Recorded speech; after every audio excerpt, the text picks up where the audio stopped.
ദൈവത്തിൻ്റെ കൃപയും അനുഗ്രഹങ്ങളും സമാധാനവും നാം എല്ലാവരുടെ മേൽ സദാ വർദ്ധിച്ചിരിക്കുമാറാകട്ടെ. ആമേൻ.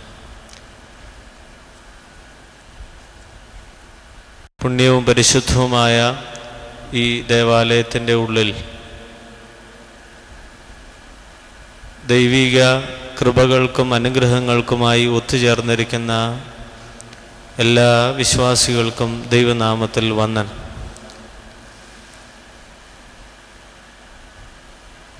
പരിശുദ്ധ സഭയുടെ വിശ്വാസ പാരമ്പര്യങ്ങളെക്കുറിച്ചുള്ളതായ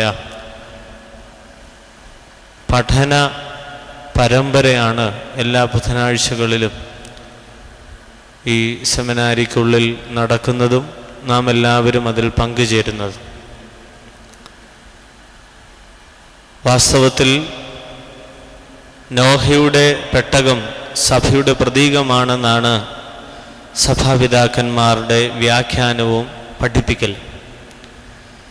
എങ്ങനെയാണ് നോഹയുടെ പെട്ടകം സഭയുടെ പ്രതീകമാണ് ആകുന്നത് എന്ന് ചോദിച്ചാൽ അതിന് വളരെ വ്യക്തവും ആഴമേറിയതുമായ വ്യാഖ്യാനങ്ങളാണ് പൗരസ്ത്യ സഭാപിതാക്കന്മാർ നൽകുന്നത്.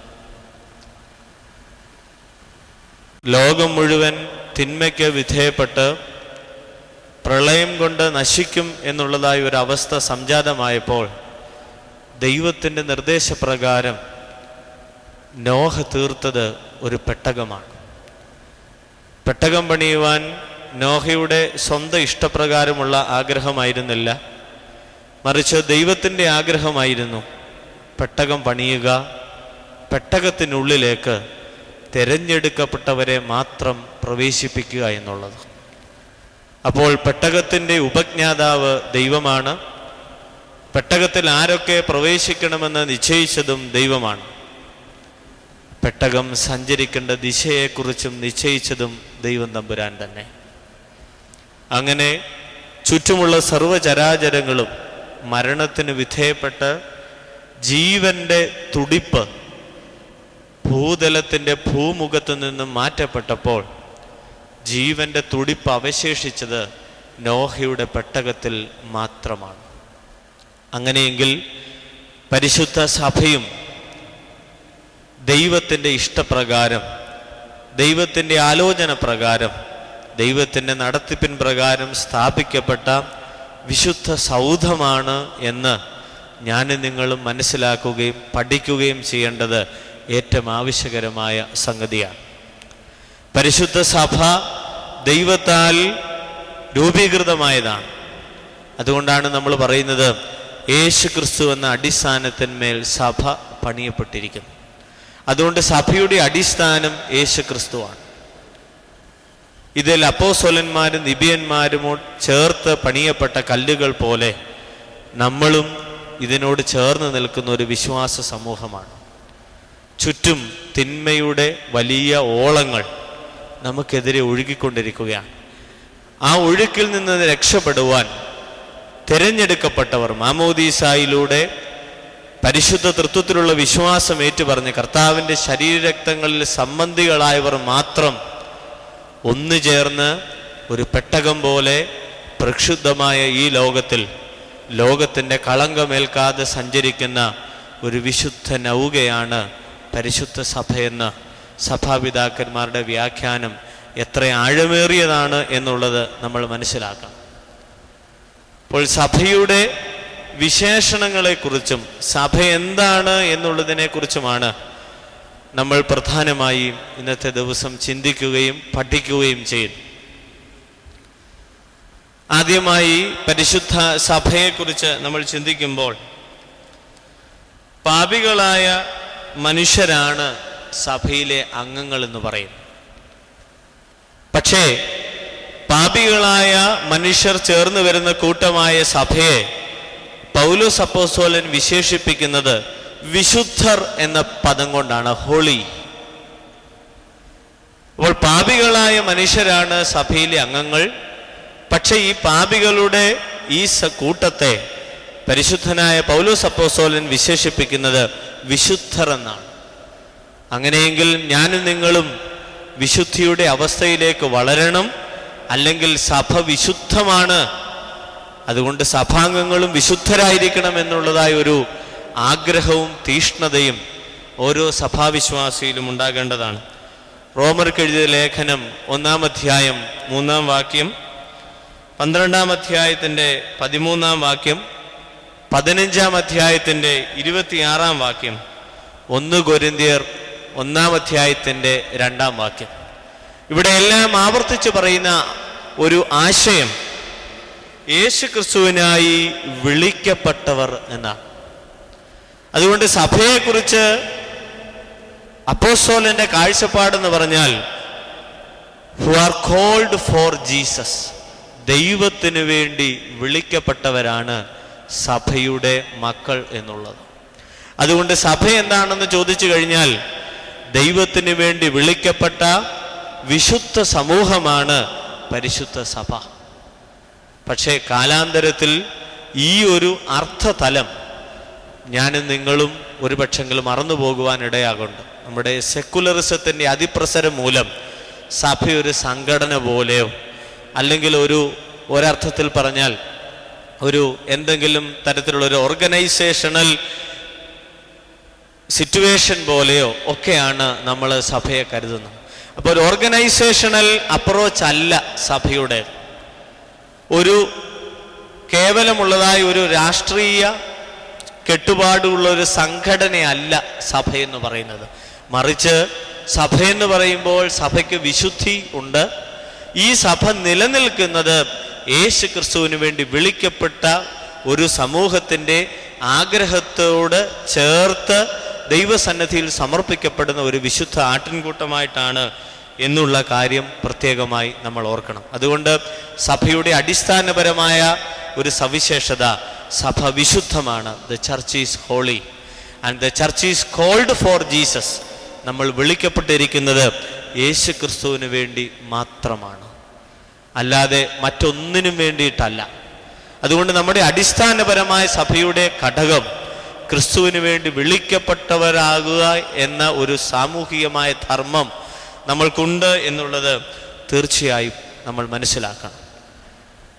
കർത്താവിന് വേണ്ടി വിളിക്കപ്പെട്ടവരാണെങ്കിൽ കർത്താവിൻ്റെ സ്വഭാവ സവിശേഷതയായ വിശുദ്ധി സഭാമക്കൾക്കും ഉണ്ടാകണമെന്നുള്ളത് ഏറ്റവും പ്രധാനപ്പെട്ട ഒരു ഘടകമാണ്. എഫേസ്യ ലേഖനം 5-ാം അധ്യായം 26-ഉം 27-ഉം വാക്യങ്ങൾ, മണവാളനായ ക്രിസ്തു സഭയെ വിശുദ്ധീകരിക്കുന്നതിനെ കുറിച്ചാണ് അവിടെ പറയുന്നത്.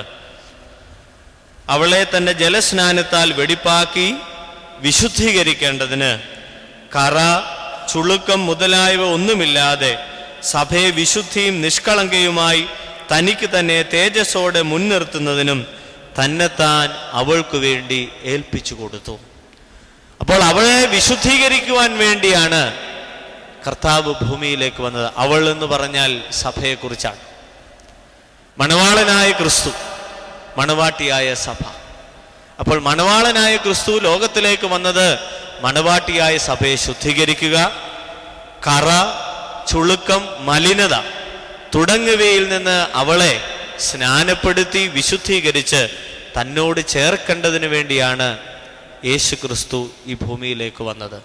എന്തുകൊണ്ടാണ് ഇങ്ങനെ ഒരു പ്യൂരിഫിക്കേഷന് വേണ്ടി ദൈവം മുൻ ഇറങ്ങിയത് എന്ന് ചോദിച്ചു കഴിഞ്ഞാൽ ദൈവം വിശുദ്ധനാണ്. അതുകൊണ്ട് ദൈവത്തോട് ചേർന്ന് നിൽക്കുന്ന കർത്താവിൻ്റെ സഭ, മണവാട്ടിയായ സഭയും വിശുദ്ധയായിരിക്കണം എന്നുള്ളത് വളരെ പ്രധാനമായ ഒരു സംഗതിയാണ്. അതുകൊണ്ട് മോശയോടുള്ളതായി ഉടമ്പടിയിൽ ദൈവം ആവർത്തിച്ച് പറയുന്ന ഒരു കാര്യം ഇതാണ്: ഞാൻ വിശുദ്ധനായിരിക്കുന്നത് പോലെ നിങ്ങളും വിശുദ്ധരായിരിപ്പീൻ. Be holy as I am holy. അതുകൊണ്ട് സഭയുടെ അടിസ്ഥാനപരമായ ഒരു സവിശേഷത, ഒരു ക്യാരക്ടറിസ്റ്റിക്സ് എന്ന് പറഞ്ഞു കഴിഞ്ഞാൽ ദ ചർച്ച് ഈസ് ഹോളി, സഭ വിശുദ്ധമാണ്.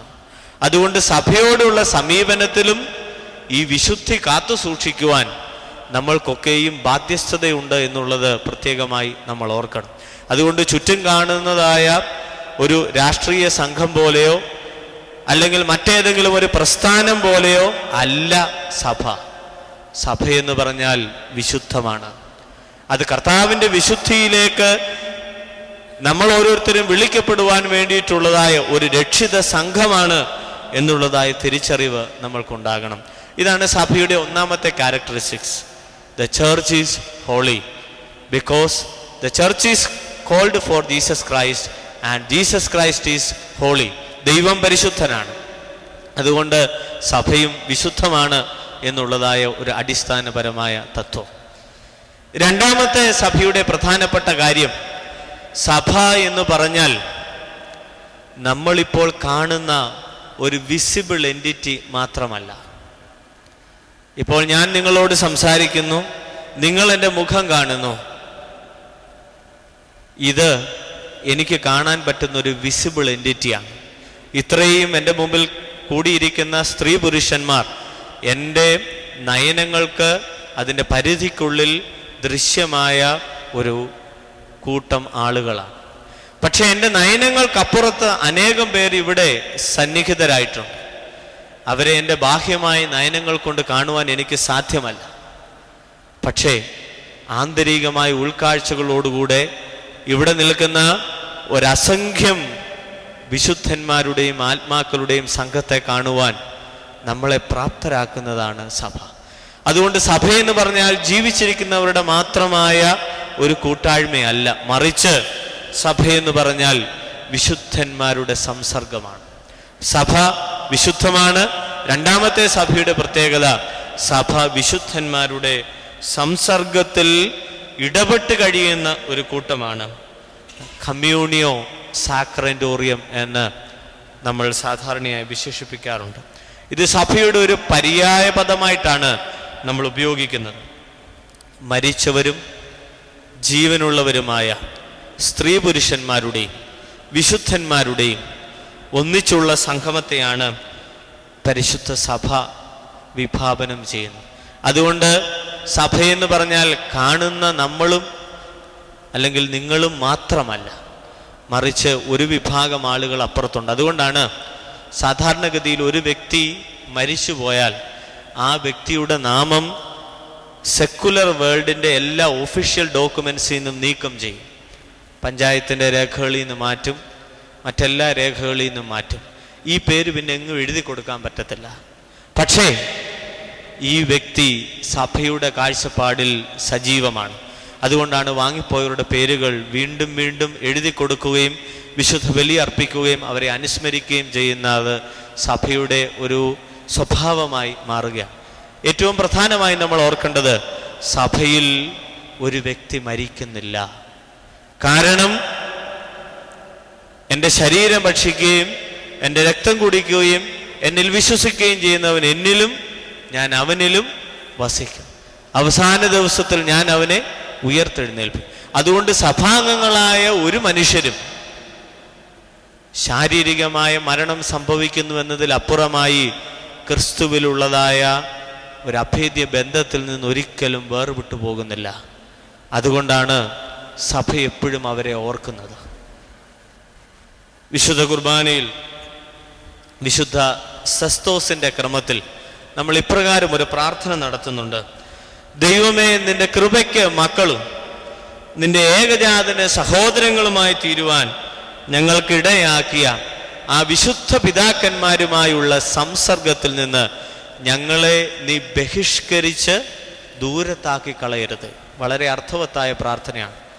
ദൈവമേ, നിന്റെ കൃപയ്ക്ക് മക്കളും നിന്റെ ഏകജാതന് സഹോദരങ്ങളുമായി തീരുവാൻ ഞങ്ങൾക്കിടയാക്കിയ ആ വിശുദ്ധ പിതാക്കന്മാരോടുള്ള ബന്ധത്തിൽ നിന്ന് ഞങ്ങളെ നീ ബഹിഷ്കരിച്ച് ദൂരത്താക്കരുത് എന്ന് നമ്മൾ പ്രാർത്ഥിക്കുന്നുണ്ട്. കാരണം ഇപ്പോഴും അവരുമായുള്ളൊരു സജീവതയിലാണ് സഭ നിലനിൽക്കുന്നത് എന്നുള്ളൊരു വിശ്വാസം നമ്മൾക്കുണ്ട്.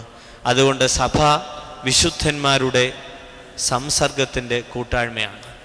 ഈ കാണുന്നവരും ഇതിനു മുമ്പ് ഈ ഭൂമിയിൽ ജീവിച്ചിരുന്നവരും ഇനി വരുവാനിരിക്കുന്നവരുമായ സകലത്തിൻ്റെയും ഒരു പൂർത്തീകരണം വിശുദ്ധ സഭയിൽ നമുക്ക് കാണുവാൻ സാധിക്കും.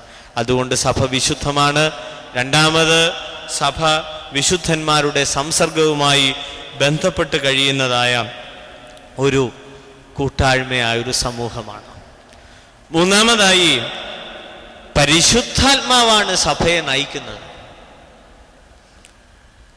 അതുകൊണ്ടാണ് കർത്താവ് തൻ്റെ പുനരുത്ഥാനത്തിൻ്റെ സമയത്ത് ശിഷ്യന്മാരോട് പറഞ്ഞത്, സകല സത്യത്തിലും നിങ്ങളെ വഴി നടത്തുന്ന പരിശുദ്ധാത്മാവിൻ്റെ നിയോഗം നിങ്ങളുടെ മേലുണ്ടാകും. അതുകൊണ്ട് സഭയുടെ നിയന്ത്രണം ആരുടെ മേലാണെന്ന് ചോദിച്ചു കഴിഞ്ഞാൽ ഒരു വ്യക്തിയുടെ മേലല്ല, മറിച്ച് പരിശുദ്ധാത്മാവിന്മേലാണ്. അതുകൊണ്ടാണ് വിശുദ്ധ കുർബാന തക്സായിൽ നമ്മൾ പ്രാർത്ഥിക്കുന്നുണ്ട്, ഉണ്ടായിട്ടുള്ളതും ഉണ്ടാകുവാനുള്ളതുമായ സകലത്തെയും പൂർണ്ണമാക്കുന്ന ജീവനുള്ള ഏക വിശുദ്ധ റൂഹായും നമ്മോടുകൂടെ. സഭയിൽ ആരൊക്കെ ഉണ്ട് എന്നുള്ളതിൻ്റെ ഒരു പ്രതീകമാണ് ആ പ്രാർത്ഥന. തൻ്റെ കരുണയാൽ ലോകത്തെ മനഞ്ഞുണ്ടാക്കിയ പരിശുദ്ധനായ ഏക പിതാവ് നമ്മോടുകൂടെ. ഈ സഭയിൽ ഇതിൻ്റെ പൂർണ്ണത പിതാവാം ദൈവത്തിൻ്റെ അനുഗ്രഹത്താലാണ്. രണ്ട്, തൻ്റെ തൻ്റെ വിലയേറിയ കഷ്ടാനുഭവങ്ങളാൽ ലോകത്തെ വീണ്ടെടുത്ത പരിശുദ്ധനായ ഏകജാതൻ നമ്മോടുകൂടെ. സഭയെ രക്ഷിച്ച് സഭയെ കരുതുന്ന ഏകജാതനായ പുത്രൻ നമ്മോടുകൂടെയുണ്ട്. ഉണ്ടായിട്ടുള്ളതും ഉണ്ടാകുവാനുള്ളതുമായ സകലത്തെയും പൂർണ്ണമാക്കുന്ന ജീവനുള്ള ഏക പരിശുദ്ധ റൂഹ നമ്മോടുകൂടെ. അങ്ങനെയെങ്കിൽ സഭയെ നിയന്ത്രിക്കുന്നത് the church is run and governed by the Holy Spirit. ഇത് ആദിമ സഭയുടെ ചരിത്രത്തിൽ നമ്മൾക്ക് വ്യക്തമായി കാണാം. അപ്പോസ്തലന്മാർ എങ്ങനെയായിരുന്നു ആദിമ സഭയുടെ ഭരണകാര്യങ്ങൾ നിയന്ത്രിച്ചിരുന്നത്? പരിശുദ്ധാത്മാവിൻ്റെ നിയോഗത്താലാണ് അവർ ഓരോ കാര്യങ്ങളും ചെയ്യുന്നത്. അതുകൊണ്ടാണ് അപ്പോസ്തല പ്രവൃത്തികൾ 4-ാം അധ്യായം മുതൽ തുടർന്നുള്ള ഭാഗങ്ങൾ വായിക്കുമ്പോൾ നമ്മൾ പ്രധാനമായി കാണുന്നത് ദൈവത്തിൻ്റെ ആത്മാവ് സഭയിൽ ഇങ്ങനെ പരിവർത്തിക്കുകയാണ്. അതുകൊണ്ട് സഭയെ നയിക്കേണ്ടതും സഭ നയിക്കപ്പെടേണ്ടതും വ്യക്തിപരമായ ഇഷ്ടങ്ങൾക്ക് വിധേയപ്പെട്ടല്ല, പരിശുദ്ധാത്മാവിനാൽ നിയോഗിതമായ ഒരു ജീവിത ശൈലിയും ഭരണക്രമീകരണവും സഭയിലുണ്ടാകണം. അപ്പം ഇതാണ് സഭയുടെ ഒരു എക്ലീസിയൽ നേച്ചർ എന്ന് പറയുന്നത്.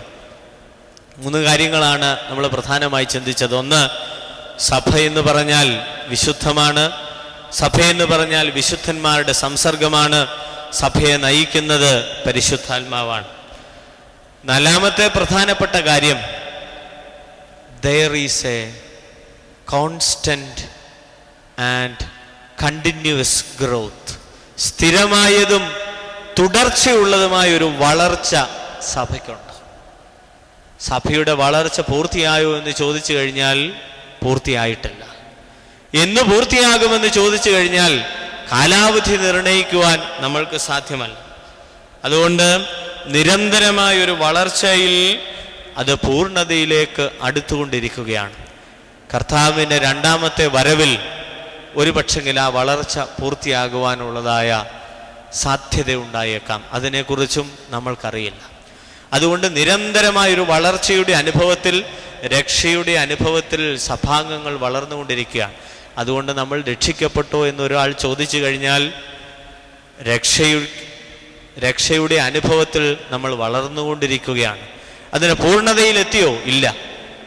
എന്നെത്തും കാലാവധി നമ്മൾക്ക് അറിയുവാനായിട്ട് സാധ്യമല്ല.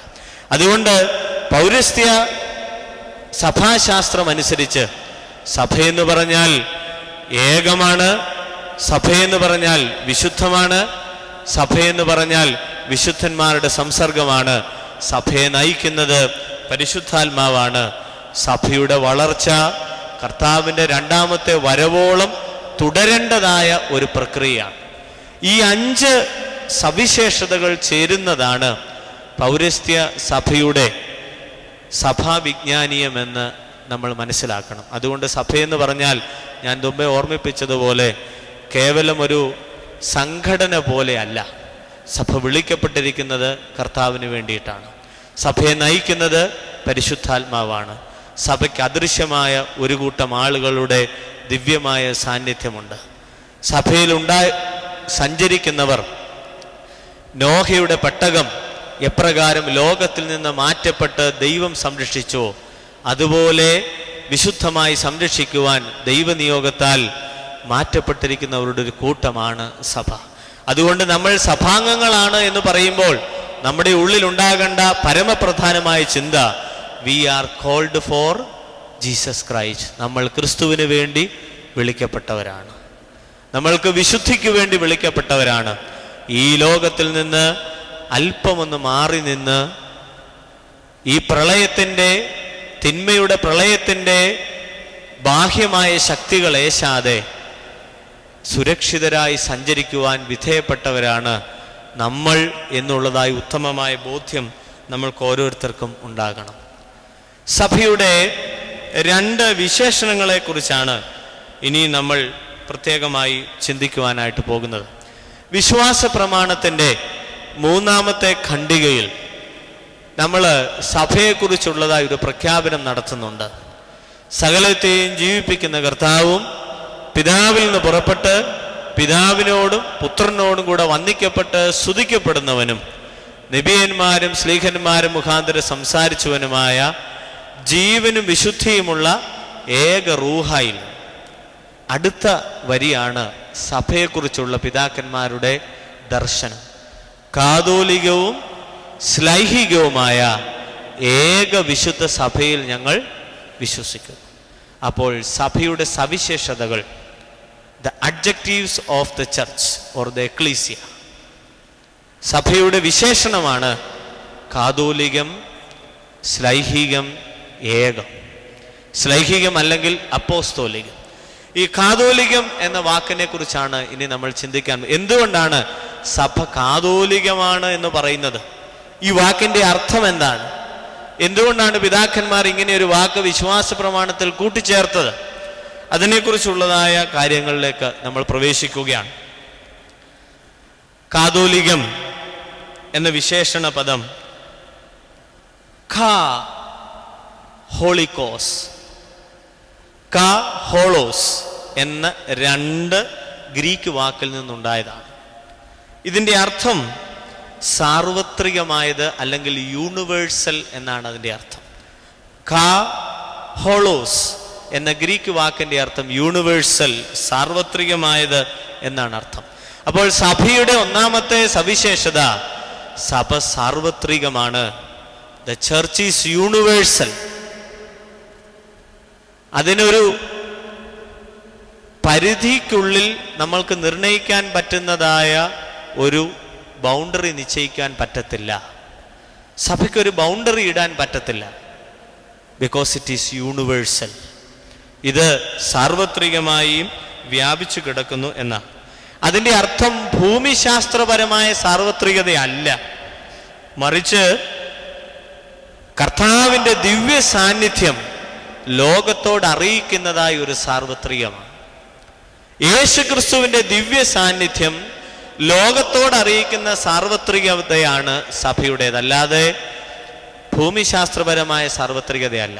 ഇപ്പം സാർവത്രിക സഭയെന്ന് പറഞ്ഞാൽ മലങ്കര സഭയുടെ ശാഖകൾ ലോകമെമ്പാടും വ്യാപിച്ചു കിടക്കുന്നത് കൊണ്ട് സഭ സാർവത്രികമല്ല, മറിച്ച് യേശുക്രിസ്തുവിൻ്റെ സാന്നിധ്യം ലോകത്തോട് സഭ കൂടുന്നിടത്തെല്ലാം വിളിച്ചു പറയുന്നതിനാൽ സഭ സാർവത്രികമാണ്.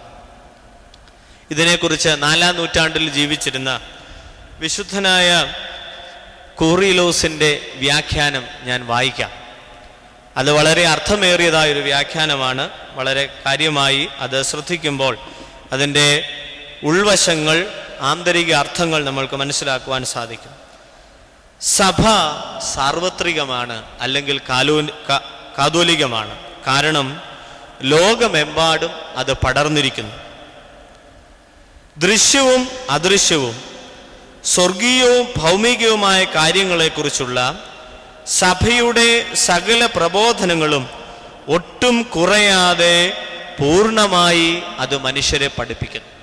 ഇപ്പൊ സഭയുടെ സാർവത്രികതയുടെ ഒരു പ്രധാനപ്പെട്ട ഘടകം ദൃശ്യവും അദൃശ്യവും സ്വർഗീയവും ഭൗമികവുമായ കാര്യങ്ങളെക്കുറിച്ച് അത് പൂർണ്ണമായി ജനങ്ങളെ പഠിപ്പിക്കുന്നു. അപ്പോൾ ഇതിനൊരു ബൗണ്ടറി ഇല്ല. ദൃശ്യലോകത്തെക്കുറിച്ചും പറയുന്നു, അദൃശ്യ ലോകത്തെക്കുറിച്ചും പറയുന്നു. ഭൗതിക ലോകത്തെക്കുറിച്ച് സംസാരിക്കുന്നു, അതിനപ്പുറത്ത് നിൽക്കുന്ന ഒരു അഭൗതിക ലോകത്തെക്കുറിച്ച് സംസാരിക്കുന്നു. അപ്പോൾ ഈ 2 മേഖലകൾക്കും അപ്പുറത്തേക്ക് വിരൽ ചൂണ്ടുന്നതായ ഒരു പഠന ശിബിരമായി സഭ നിലനിൽക്കുകയാണ്. ഇതിനെക്കുറിച്ചുള്ള ഒരു അറിവ് മനുഷ്യനിലേക്ക് സന്നിവേശിപ്പിക്കുകയാണ്. ആ ഒരു അർത്ഥത്തിൽ സഭ സാർവത്രികമാണ് എന്ന് പറയുകയാണ്. സത്യവിശ്വാസത്തിലേക്ക് എല്ലാ വർഗത്തിൽപ്പെട്ട മനുഷ്യരെയും ഭരണകർത്താക്കളെയും ഭരണീയരെയും വിജ്ഞാനികളെയും അജ്ഞാനികളെയും അത് നയിക്കുന്നു. വിവേചനമില്ല.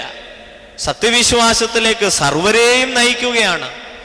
വിദ്യയുള്ളവനെയും അറിവില്ലാത്തവനെയും ഭരണകർത്താവിനെയും സാധാരണക്കാരനെയും ഒരുപോലെ ഈ ഒരു വിജ്ഞാനീയത്തിലേക്ക് നയിക്കുന്നു. അതുകൊണ്ട് സഭ സാർവത്രികമാണ്. സഭ ആത്മശരീരങ്ങളുടെ എല്ലാത്തരം പാപങ്ങൾക്കും ചികിത്സ നടത്തുകയും സുഖപ്പെടുത്തുകയും ചെയ്യുന്നു. സഭയുടെ സാർവത്രികതയുടെ മറ്റൊരു പ്രത്യേകതയാണ് ആത്മശരീര മനസ്സുകളെ ഒരുപോലെ ചികിത്സിക്കും. ആ കൂദാശയാണ് വിശുദ്ധ കുമ്പസാരം. ആത്മാവിനും ശരീരത്തിനും ഉണ്ടാകുന്ന മലിനതകളെ സഭ ചികിത്സിക്കുന്നതിനാൽ സഭയ്ക്ക് സാർവത്രികമായ ഒരു ശൈലിയുണ്ട് എന്നുള്ളത് നമ്മൾ മനസ്സിലാക്കുകയാണ്. സഭ വാക്കിലും പ്രവൃത്തിയിലുമുള്ള എല്ലാവിധ നന്മകളെയും ഉൾക്കൊള്ളും. എല്ലാ ആത്മീയ ദാനങ്ങളും സഭയിൽ കൂടിയാണ് വ്യാപരിക്കുന്നത്. അതുകൊണ്ട് എല്ലാം, സകലവും, പൂർണ്ണം തുടങ്ങിയ വാക്കുകൾ സഭയുമായി ബന്ധപ്പെട്ട് ഉപയോഗിക്കാം. ഈ അർത്ഥത്തിൽ സൃഷ്ടിയുടെ സമ്പൂർണത ഉൾക്കൊള്ളുന്ന മഹാരഹസ്യമായി സഭയെ വിശുദ്ധനായ യെരുശലേമിലെ കൂറിലോസ് വ്യാഖ്യാനിക്കുകയാണ്. അപ്പൊ സൃഷ്ടിയുടെ രഹസ്യത്തെക്കുറിച്ച് അറിവുള്ളത് സഭയ്ക്ക് മാത്രമാണ്. സൃഷ്ടി എന്ന് പറഞ്ഞാൽ ഒരു പരിധി കൊടുത്ത് അതിനെ നിർത്താൻ പറ്റുകയില്ല. ഈ അർത്ഥത്തിൽ സഭ സാർവത്രികമാണ്, അല്ലെങ്കിൽ യൂണിവേഴ്സലാണ്. കാതോലികമായ ഒരു ശൈലി സഭയ്ക്കുണ്ട്.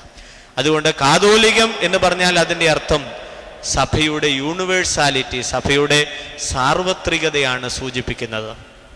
വിശുദ്ധ കുർബാന ചൊല്ലാനായിട്ട് പുരോഹിതൻ വിശുദ്ധ മദ്ബഹായിലേക്ക് പ്രവേശിച്ച് ജനങ്ങളോട് അനുവാദം ചോദിക്കുമ്പോൾ രഹസ്യമായി നടത്തുന്ന ഒരു പ്രാർത്ഥനയുണ്ട്. അത് സഭയുടെ കാതോലികതയെ സൂചിപ്പിക്കുന്ന ഒരു പ്രാർത്ഥനയാണ്. പരസ്യമായി പ്രാർത്ഥിക്കാത്തത് കൊണ്ട് ആ പ്രാർത്ഥന ഒരു പക്ഷെങ്കിൽ കേൾക്കുവാനായിട്ട് നമുക്ക് സാധിക്കില്ല. പ്രാർത്ഥന ഇങ്ങനെയാണ്: ജീവനുള്ളതും പരിശുദ്ധവുമായ ബലി സഭയ്ക്ക് മുഴുവനും വേണ്ടി അണയ്ക്കുവാൻ ഞാൻ യോഗ്യനായി തീരേണ്ടതിന് എനിക്ക് വേണ്ടി നിങ്ങൾ പ്രാർത്ഥിക്കുക. അപ്പോൾ പരിമലപ്പള്ളിയിൽ വിശുദ്ധ കുർബാന അർപ്പിച്ചാൽ അത് ഇവിടെ വരുന്നവർക്ക് വേണ്ടി മാത്രമല്ല, ജീവനുള്ളതും പരിശുദ്ധവുമായ ബലി സഭയ്ക്ക് മുഴുവനും വേണ്ടിയിട്ടാണ് ഞാൻ അണയ്ക്കുന്നത്. ഒരിടത്ത് ബലി അർപ്പിച്ചാൽ അതിൻ്റെ അനുഗ്രഹം സഭ മൊത്തമായിട്ടാണ്. That is കാതോലിസിറ്റി. ഇതൊരു സാർവത്രികതയാണ്. അതുകൊണ്ട് നമ്മൾ പ്രാർത്ഥിക്കുമ്പോഴും ആരാധന നടത്തുമ്പോഴും നമ്മൾക്ക് വേണ്ടി മാത്രമല്ല, മൊത്തം സമൂഹത്തിനും, സഭയുടെ മുഴുവൻ സമൂഹത്തിനും അനുഗ്രഹം കിട്ടുവാൻ വേണ്ടിയിട്ടാണ് ഇത് ചെയ്യുന്നത് എന്ന് പ്രധാനമായി നമ്മൾ ഓർക്കുക. രണ്ടാമത്തെ പ്രധാനപ്പെട്ട കാര്യം സഭയുടെ കാതോലികതയുമായി ബന്ധപ്പെട്ടുള്ളത് അതിൻ്റെ ആരാധനയാണ്. സഭയുടെ പൂർണ്ണഭാവം അല്ലെങ്കിൽ കാതോലിക സ്വഭാവം ഏറ്റവും അധികം സ്ഫുരിക്കുന്നത് അതിൻ്റെ ആരാധനയിലാണ്. സകല സൃഷ്ടിക്കും വേണ്ടി സൃഷ്ടിയോടൊപ്പം ദൈവസന്നിധിയിൽ ആരാധന കഴിക്കുകയാണ്. അതുകൊണ്ടാണ് വിശുദ്ധ കുർബാനയിൽ യാക്കോബിൻ്റെ തക്സായിൽ നമ്മൾ പ്രാർത്ഥിക്കുന്നുണ്ട്: സൂര്യൻ, ചന്ദ്രൻ, നക്ഷത്രങ്ങൾ, ഭൂമി, സ്വർഗീയ ഊർശലേമിൽ പേരെഴുതപ്പെട്ടിരിക്കുന്ന ആദിജാതന്മാർ, മാലാഖമാർ, പ്രധാന മാലാഖമാർ, ക്രൂബേന്മാർ, ശ്രോപ്പേന്മാർ, മോറാവൂസേന്മാർ, മൗദുവേന്മാർ, അനേകം കണ്ണുകളുമുള്ള ക്രൂബേന്മാർ തുടങ്ങിയ മാലാഖമാരുടെ സംഘങ്ങൾ അവരുടെ ചിറകുകളും തൂവലുകളും ശീഘ്രമായി ചലിപ്പിച്ചുകൊണ്ട് ദൈവത്തെ സ്തുതിക്കുകയാണ്. അപ്പോൾ സഭയുടെ ആരാധന പ്രപഞ്ചത്തിനു മുഴുവൻ വേണ്ടിയിട്ടാണ്. സൂര്യൻ, ചന്ദ്രൻ, നക്ഷത്രങ്ങൾ, ഭൂമി, സമുദ്രങ്ങൾ, മനുഷ്യ ജീവജാലങ്ങൾ, മനുഷ്യദൃഷ്ടിക്കപ്പുറത്ത് നിൽക്കുന്നതായ ഒത്തിരി അദൃശ്യമായ ഗോളങ്ങൾ, ഇവയെല്ലാത്തിനെയും ഉൾക്കൊള്ളുന്നതായ ഒരു കോസ്മിക് വർഷിപ്പ്. കോസ്മിക് വർഷിപ്പ് എന്നുള്ളതിൻ്റെ അർത്ഥം പ്രപഞ്ചത്തെ ആരാധിക്കുന്നു എന്നുള്ളതല്ല, ഒരു കോസ്മിക് അക്സെപ്റ്റൻസ്. സഭയുടെ ആരാധനയിൽ പ്രത്യക്ഷമായി കാണുവാനായിട്ട് സാധിക്കും. അതുകൊണ്ടാണ് സാർവത്രികമായ കാതോലികമായ സഭ എന്ന് പ്രത്യേകമായി നമ്മൾ പറയുന്നത്. പ്രത്യേകിച്ച് പൗരസ്ത്യ സഭാപിതാക്കന്മാരുടെ കൃതികളിൽ ഇന്നതാണ് സഭാശാസ്ത്രമെന്ന് വ്യക്തമായി എഴുതി ചേർത്തിട്ടില്ല. കാരണം സഭ എന്ന് പറയുന്നത് കാതോലിക സ്വഭാവം കൊണ്ടാണ് അങ്ങനെ എഴുതി ചേർക്കാത്തത്. എന്തെല്ലാം ഈ ഭൂമിയിൽ ഉൾപ്പെടുന്നോ അതെല്ലാം സഭയുടെ പരിധിക്കുള്ളിൽ വരും എന്നുള്ളതായി ഉറച്ച വിശ്വാസം, ആ ഒരു ദർശനം, ആ കാഴ്ചപ്പാട് പിതാക്കന്മാർക്കുണ്ടായിരുന്നത് കൊണ്ടാണ് സഭാവിജ്ഞാനീയം എന്നൊരു പ്രത്യേക ശാഖ പൗരസ്ത്യ പിതാക്കന്മാരുടെ എഴുത്തുകളിൽ നമുക്ക് കാണുവാൻ സാധിക്കുകയില്ല. അതേസമയം പാശ്ചാത്യ സഭാപിതാക്കന്മാർ ചർച്ച് ഡോഗ്മാറ്റിക്സ്, സഭയുടെ വിശ്വാസങ്ങൾ, ചർച്ച് എക്ലീസിയോളജി, സഭാവിജ്ഞാനീയം എന്ന് പറഞ്ഞൊരു സെപ്പറേറ്റ് ബ്രാഞ്ച് തന്നെ അവർ പഠിക്കും. പക്ഷേ പൗരസ്ത്യ പിതാക്കന്മാരുടെ എഴുത്തുകളിൽ അങ്ങനെ വിശേഷമായ ഒരു മാറ്റപ്പെട്ട ഒരു ശാഖയായി സഭാശാസ്ത്രത്തെ നമ്മൾ കാണുന്നില്ല. കാരണം എഫേസ്യ ലേഖനം 1-ാം അധ്യായത്തിൻ്റെ 23-ാം വാക്യത്തിൽ നമ്മൾ വായിക്കുന്നു, എല്ലാത്തിലും എല്ലാം നിറയ്ക്കുന്നവൻ്റെ നിറവായിരിക്കുന്ന അവൻ്റെ ശരീരമായ സഭ. ഈ ഒറ്റ വാക്യം മതി സഭയുടെ കാതോലികമായ സ്വഭാവത്തെ കുറിക്കുവാൻ. എല്ലാത്തിലും എല്ലാം നിറയ്ക്കുന്നവൻ്റെ നിറവായിരിക്കുന്ന അവൻ്റെ ശരീരമായിരിക്കുന്ന സഭ. അതുകൊണ്ട് പ്രത്യേക ശാഖയായി ഇതാണ് പൗരസ്ത്യ ഓർത്തഡോക്സ് സഭയുടെ എക്ലീസിയോളജി എന്ന് കൃത്യമായി സഭാപിതാക്കന്മാർ എഴുതി വെക്കാഞ്ഞതിൻ്റെ കാര്യം, എല്ലാത്തിലും എല്ലാം നിറയ്ക്കുന്നവൻ്റെ പൂർണ്ണതയായി സഭാഗാത്രത്തെ അവർ കണ്ടിരുന്നു. അതുകൊണ്ട് സഭാശാസ്ത്രത്തെ പ്രത്യേക ഒരു ശാഖയായി അവർ പ്രത്യേകമായി എഴുതിയിട്ടില്ല എന്നത് പ്രധാനമായി നമ്മൾ മനസ്സിലാക്കുകയാണ്. അതുകൊണ്ട് സഭയുടെ സാർവത്രികത പ്രധാനമായി നമ്മൾ മനസ്സിലാക്കണം. അതുകൊണ്ട് കാതോലിക സഭയിൽ നമ്മൾ വിശ്വസിക്കുന്നു എന്ന് പറഞ്ഞു കഴിഞ്ഞാൽ മുഴുവനായി എല്ലാത്തിലും നിറയ്ക്കുന്ന അവൻ്റെ ശരീരമായ സഭയുടെ പൂർണ്ണമായി വ്യാപിച്ചു കിടക്കുന്ന ആ വലിയ അർത്ഥത്തിൽ സാർവത്രികമായ സഭയുടെ സാർവത്രികതയിൽ, അതിൻ്റെ യൂണിവേഴ്സാലിറ്റിയിൽ ഞങ്ങൾ വിശ്വസിക്കുന്നു എന്നുള്ളതായ ഒരു അഫർമേഷനാണ് നമ്മൾ നടത്തുന്നത് എന്ന് പ്രത്യേകമായി നമ്മൾ ഓർക്കുക. ഈ കാതോലിക സ്വഭാവത്തെക്കുറിച്ച് റോമൻ കത്തോലിക്ക സഭയുടെ പാരമ്പര്യവും ഓർത്തഡോക്സ് സഭയുടെ പാരമ്പര്യവും തമ്മിൽ ചെറിയ വ്യത്യാസമുണ്ട്. കാതോലിക സഭയിൽ വിശ്വസിക്കുന്നുവെന്ന് വിശ്വാസ പ്രമാണത്തിൽ ഓർത്തഡോക്സ് സഭയും ചൊല്ലാറുണ്ട്. കാതോലിക സഭയിൽ വിശ്വസിക്കുന്നു എന്ന് കത്തോലിക്ക സഭയും ചൊല്ലാറുണ്ട്. എന്നാൽ കാതോലികത എന്ന വാക്ക് അല്ലെങ്കിൽ യൂണിവേഴ്സാലിറ്റി എന്നുള്ളതായ പദം ഈ രണ്ട് സഭകളും ഉപയോഗിക്കുന്നത് രണ്ട് വ്യത്യസ്തമായ കാഴ്ചപ്പാടിലാണ്. റോമൻ സഭയുടെ കാഴ്ചപ്പാടനുസരിച്ച് സഭയുടെ കാതോലിക സ്വഭാവത്തിൻ്റെ മുഖ്യ അളവുകോൽ റോമിലെ പാപ്പായോടുള്ള വിധേയത്വമാണ്. ഏതെങ്കിലും ഒരു പ്രദേശത്തെ സഭ കാതോലികമാണെന്ന് അവകാശപ്പെടണമെന്നുണ്ടെങ്കിൽ ആ സഭ പാപ്പായോടുള്ളതായ വിധേയത്വവും റോമൻ പോപ്പിനോടുള്ളതായ അനുസരണവും നിലനിർത്തണം. അങ്ങനെ ലോകം മുഴുവനുമുള്ളതായ സഭ പാശ്ചാത്യ സഭയുടെ പ്രധാന മേലധ്യക്ഷനായ പോപ്പിൻ്റെ കീഴിൽ നിലനിൽക്കുമ്പോൾ അതിന് കാതോലികത അല്ലെങ്കിൽ സാർവത്രികത എന്ന് പറയാറുണ്ട്. അതാണ് കത്തോലിക്ക സഭയുടെ സാർവത്രികത അല്ലെങ്കിൽ കാതോലികത എന്ന് പറയുന്നത്. എല്ലാവരും റോമൻ സഭാ മേലധ്യക്ഷനായ പോപ്പിൻ്റെ കീഴിൽ മറ്റ് ഡിനോമിനേഷണൽ ചർച്ചസ് എല്ലാം വരുമ്പോൾ അവർ പറയും സഭ കാതോലികമാണ്, യൂണിവേഴ്സലാണ് എന്ന് പറയും. എന്നാൽ അതുകൊണ്ട് ലോക്കൽ ചർച്ചസ് അല്ലെങ്കിൽ ചെറിയ ഘടകങ്ങളായി നിൽക്കുന്ന സഭകൾ ഒരുമിച്ച് പാപ്പായോടുള്ളൊരു ബന്ധത്തിൽ മാത്രമേ അവർക്ക് എക്സിസ്റ്റൻസ് ഉള്ളൂ. അല്ലാതെ പ്രാദേശികമായി സ്വതന്ത്രമായി നിലനിൽക്കാനുള്ളതൊരു എക്സിസ്റ്റൻസ് അവർക്കില്ല. അവരുടെ നിലനിൽപ്പിൻ്റെ അടിസ്ഥാനം ഈ പാപ്പായോടുള്ളതായ ബന്ധത്തിലാണ്. അതുകൊണ്ട് കാതോലികത എന്നുള്ളൊരു വിഷയത്തെ റോമൻ കത്തോലിക്ക സഭയുടെ സഭാവിജ്ഞാനീയം അനുസരിച്ച് നോക്കുമ്പോൾ the universality of the church depends upon the relationship based on the pope. പാപ്പായുമായി ബന്ധപ്പെട്ട ഒരു ബന്ധത്തിൻ്റെ അടിസ്ഥാനത്തിലാണ് റോമൻ കത്തോലിക്ക സഭയുടെ സഭാവിജ്ഞാനീയം, അതിൻ്റെ കാതോലികത നിലനിൽക്കുന്നത്.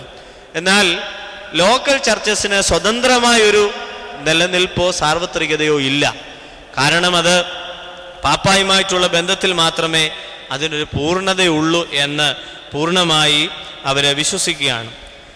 അപ്പോൾ ക്രിസ്തുവിൻ്റെ വികാരിയായ പാപ്പായോട് ആര് ബന്ധപ്പെട്ട് നിൽക്കുന്നോ അങ്ങനെ ബന്ധപ്പെട്ട് നിൽക്കുന്നതിനാൽ സഭ സാർവത്രികമാണ് എന്ന വിശ്വാസം റോമൻ കത്തോലിക്ക സഭയുടെ സഭാശാസ്ത്രത്തിൽ ഉൾക്കൊള്ളുന്നു.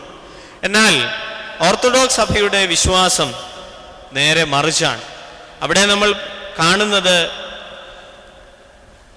ഏതെങ്കിലും ഒരു പാത്രിയർക്കീസിനോടോ പാപ്പായോടോ ഉള്ള വിധേയത്വമല്ല, ഓരോ പ്രദേശത്തിലുമുള്ള സഭ ഏക വിശ്വാസത്തിലും വിശുദ്ധ കുർബാനയിലും അതിൻ്റെ എപ്പിസ്കോപ്പ അതായത് മെത്രാപ്പോലീത്തായോട് ചേർന്ന് നിന്ന് തൃത്വത്തെ ആരാധിക്കുകയും സ്നേഹപൂർവം ക്രിസ്തീയ ജീവിതം നയിക്കുകയും ചെയ്യുമ്പോൾ അവിടെ കാതോലികത പൂർണ്ണമായി വെളിപ്പെടും. അതുകൊണ്ട് ഓർത്തഡോക്സ് സഭയുടെ കാതോലികത എന്ന് പറഞ്ഞാൽ ഓരോ പ്രദേശത്തുമുള്ള സഭ ഏക വിശ്വാസത്തിൽ വിശുദ്ധ കുർബാന ഐക്യത്തിൽ, വിശുദ്ധ കുർബാനയുടെ ഐക്യത്തിൽ അതാത് സ്ഥലത്തെ എപ്പിസ്കോപ്പായോട് ചേർന്ന് നിന്നുകൊണ്ട് വിശുദ്ധ തൃത്വത്തെ ആരാധിക്കുകയും സ്നേഹപൂർവമായ ക്രിസ്തീയ ജീവിതം നയിക്കുകയും ചെയ്യുമ്പോഴാണ് സഭ അതിൻ്റെ കാതോലികത വെളിവാക്കുന്നത് എന്ന് പ്രത്യേകമായി ഓർമ്മിപ്പിക്കുകയാണ്. അതുകൊണ്ട് ഏതെങ്കിലും ഒരു വ്യക്തിയോടുള്ളതായ ഒരു വിധേയത്വത്തിലല്ല, തൃത്വ ആരാധനയിലും വിശുദ്ധ കുർബാന ഐക്യത്തിലും അതാത് സ്ഥലത്തെ മെത്രാപ്പോലീത്തായോട് ചേർന്ന് നിന്നുകൊണ്ട് വിശ്വാസികൾ ആരാധിക്കുമ്പോൾ സഭയുടെ ഒരു പൂർണ്ണത അവിടെ കാണുവാനായിട്ട് സാധിക്കും. ഇവർക്കെല്ലാം ഏക ഇടയൻ നമ്മുടെ കർത്താവായ യേശു ക്രിസ്തു മാത്രമാണ്. അതുകൊണ്ടാണ് കത്തോലിക്ക സഭയ്ക്കെല്ലാം കൂടെ ഉള്ള ഒരു പൊതു ഇടയനാണ് പോപ്പ്. പക്ഷെ ഓർത്തഡോക്സ് സഭകൾക്കെല്ലാം കൂടെ ചേർന്ന് ഒരു പൊതു ഇടയൻ ഇല്ല. റോമൻ ബൈസന്റിയൻ ഓർത്തഡോക്സ് സഭകൾക്ക് മാറി ഓറിയന്റൽ ഓർത്തഡോക്സ് സഭകളുടെ വിഭാഗത്തിലേക്ക് നോക്കുമ്പോൾ അർമേനിയൻ സഭയുണ്ട്, കോപ്റ്റിക് സഭയുണ്ട്, സിറിയൻ ഓർത്തഡോക്സ് സഭയുണ്ട്, എത്യോപ്യൻ സഭയുണ്ട്, നമ്മുടെ സഭയുണ്ട്. ഇവർക്കെല്ലാവർക്കും കൂടെ ചേർന്ന് ഒരു പൊതു തലവനില്ല. മറിച്ച് പൊതു തലവൻ എന്ന് പറയുന്നത് യേശു ക്രിസ്തുവാണ്. അപ്പൊ ക്രിസ്തുവാണ് ഇതിൻ്റെ തല.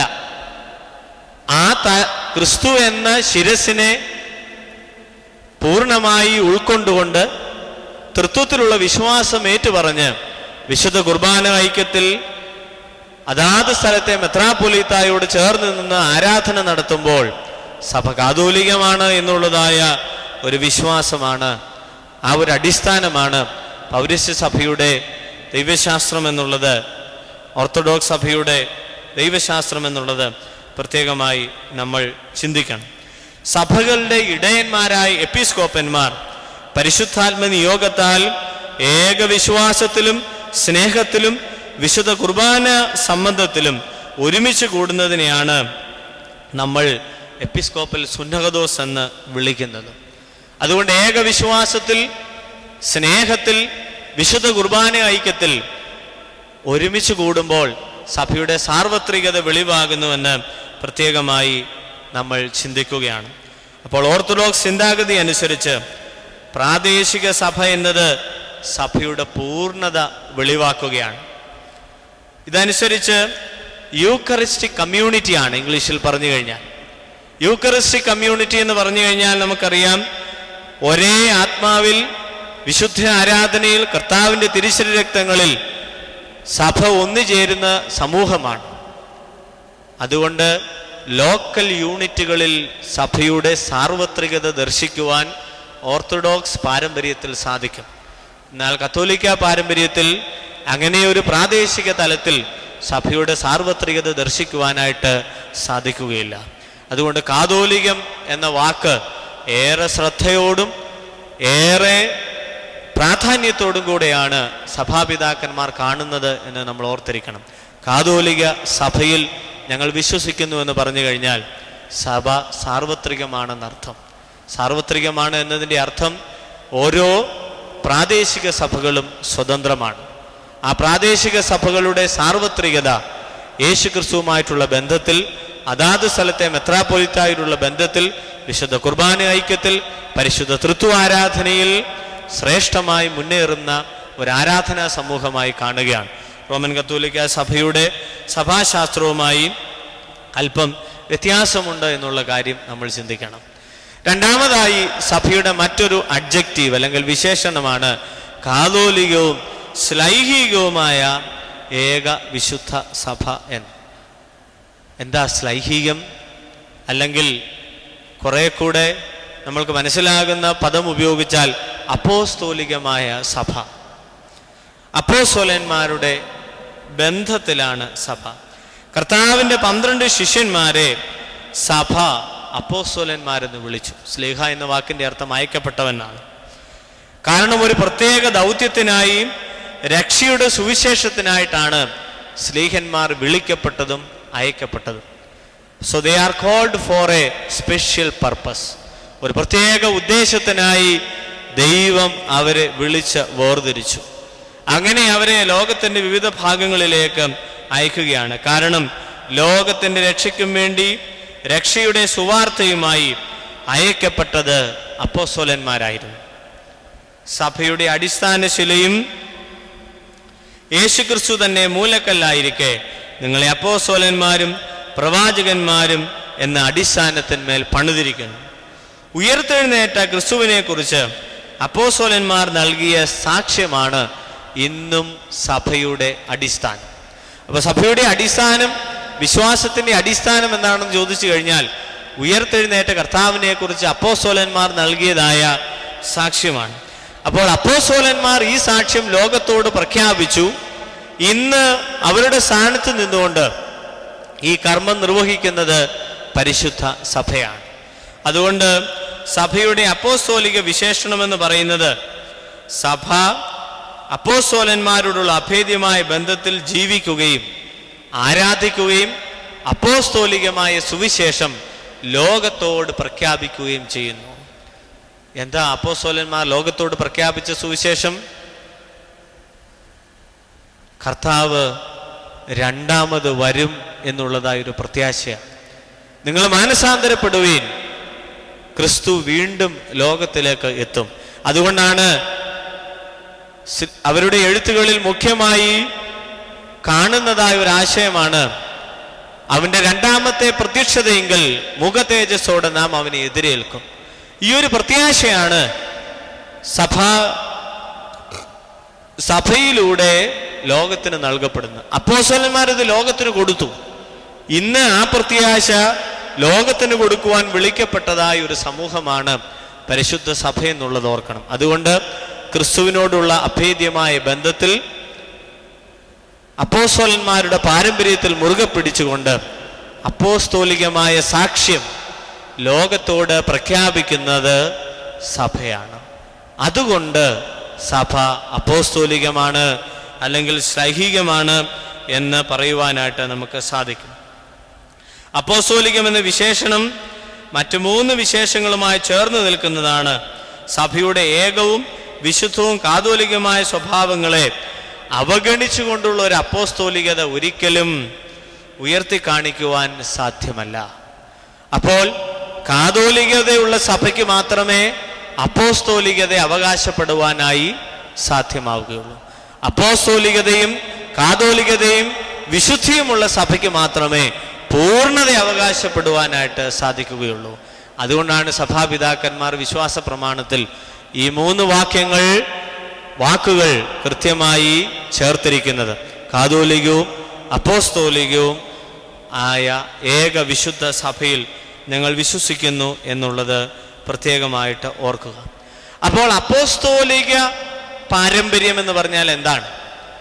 അപ്പോസ്തോലിക പാരമ്പര്യം എന്ന് പറഞ്ഞു കഴിഞ്ഞാൽ അപ്പോസ്തലന്മാർ നമ്മൾക്ക് തന്നിരിക്കുന്നതായ പാരമ്പര്യങ്ങളെ മുറുകെ പിടിക്കുന്നതിനെയാണ് നമ്മൾ അപ്പോസ്തോലികത എന്ന് പ്രധാനമായിട്ട് പറയുന്നത്.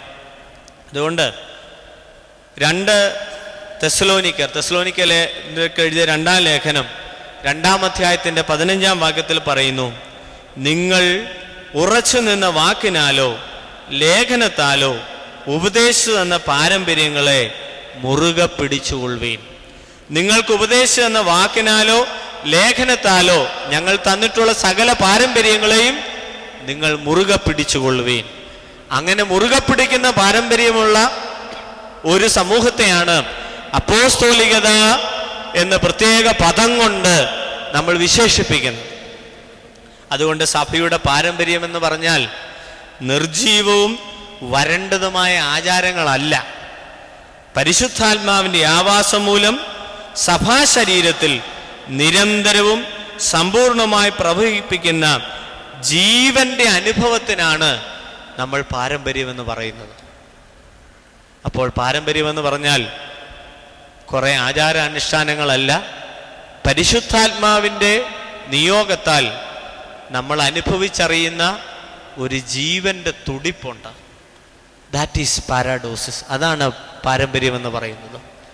ഒന്ന് ആലോചിച്ച് നോക്കിയാൽ, മാളികയിൽ വെച്ച് ശിഷ്യന്മാരുടെ മേൽ ആവസിച്ച പരിശുദ്ധാത്മാവ് പരമ്പരാഗതമായി തൻ്റെ പ്രവർത്തനം നിലയ്ക്കാതെ സഭയിലൂടെ ഇങ്ങനെ കൃപാവരങ്ങളെ ഒഴുക്കുകയാണ്.